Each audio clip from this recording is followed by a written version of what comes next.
Hello students, आज पढ़ते हैं क्लास 9 हिस्ट्री का most important topic bloody Sunday. Bloody Sunday को डिस्कस करते हैं। पहले इसका हम बैकग्राउंड देख लेते हैं बेटा। तो ये सेकंड चैप्टर है आपका। सेकंड चैप्टर में हमने रशियन रेवोल्यूशन के बारे में और सोशलिज्म के बारे में जाना, और इसी चैप्टर के अंदर एक इंपॉर्टेंट टॉपिक है आपका ब्लडी संडे। तो ब्लडी संडे का पहले बैकग्राउंड देख लेते हैं।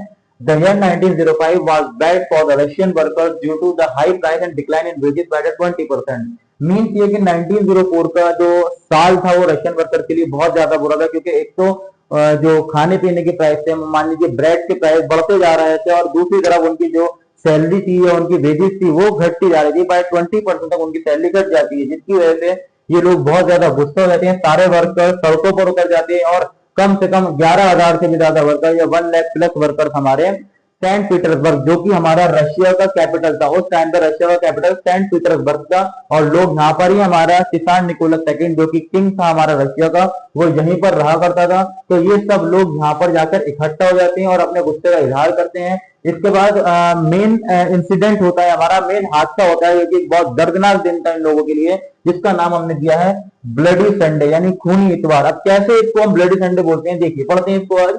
Bloody Sunday happened on 22 January 1905 in Russia. देखिए बेटा, ब्लडी संडे 22 जनवरी 1905 को रशिया के एक शहर सेंट पीटर्सबर्ग में होती है, जहां पर सब लोग इकट्ठा होते हैं। 11,000 से भी ज्यादा वर्कर इकट्ठा होते हैं, और वो डिमांड करते हैं कि उनकी वेजेस को अच्छा किया जाए, और उनकी जो वर्किंग कंडीशन थी पहले के जमाने में रशिया के अंदर, जो इंडस्ट्रियल कंडीशन थी, जहां पर इंडस्ट्रीज में लोग काम करते थे, इतनी ज्यादा गंदगी में लोगों को काम करना पड़ता था। वुमेन्स को 15-15 घंटे और छोटे छोटे बच्चों को 15-15, 16-16 घंटे वहां पर काम करना पड़ता था।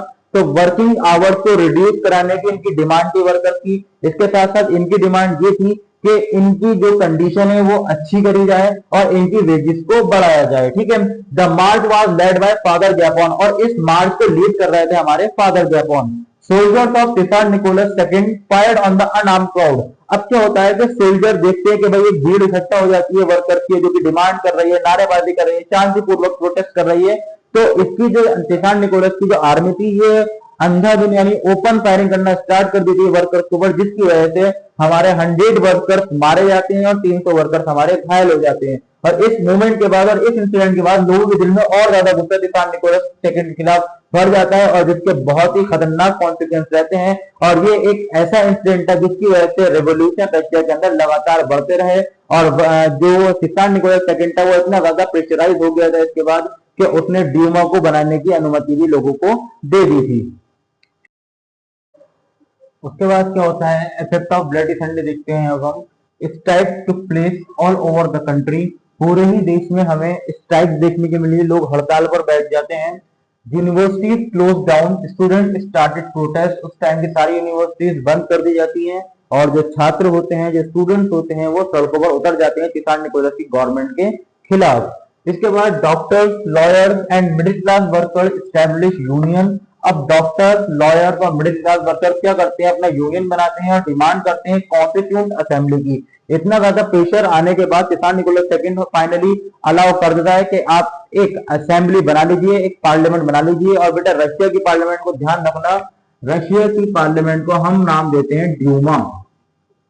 तो जब रशिया के अंदर ड्यूमा बनाया गया तो सिसार निकोलस ने क्या करा, अपनी पहली ही ड्यूमा को 75 दिनों के अंदर अंदर डिसमिस कर दिया। उसके बाद सेकंड ड्यूमा बनाई 3 महीने के अंदर अंदर, और इस बार सिसार निकोलस सेकंड ने क्या करा कि अपने वोटिंग राइट को चेंज कर दिया, क्योंकि वो कोई भी क्वेश्चन नहीं चाहता था, वो नहीं चाहता था कि उससे कोई सवाल करे। तो उसने वोटिंग राइट्स को चेंज कर दिया और pack Duma with the conservative, और अपनी सपोर्टर्स को पूरे ड्यूमा के अंदर डाल दिया, यानी असेंबली के अंदर अब सिर्फ सिसार निकोलस के सपोर्टर्स ही थे। कंजर्वेटिव बोलते हैं वो लोग जो कि मोनार्कल टाइप ऑफ गवर्नमेंट को फॉलो करते हैं, मोनार्कल टाइप ऑफ गवर्नमेंट को ज्यादा सपोर्ट करते हैं, उनको बोलते हैं हम कंजर्वेटिव। तो जब सारे पार्लियामेंट के अंदर कंजर्वेटिव लोग होंगे तो कोई क्वेश्चन नहीं करेगा, कोई रिवॉल्ट नहीं होगा, ना ही कोई प्रोटेस्ट होगा, जिससे सिसार निकोलस को कोई भी परेशानी नहीं होगी, और जिससे वो यही चाहता था।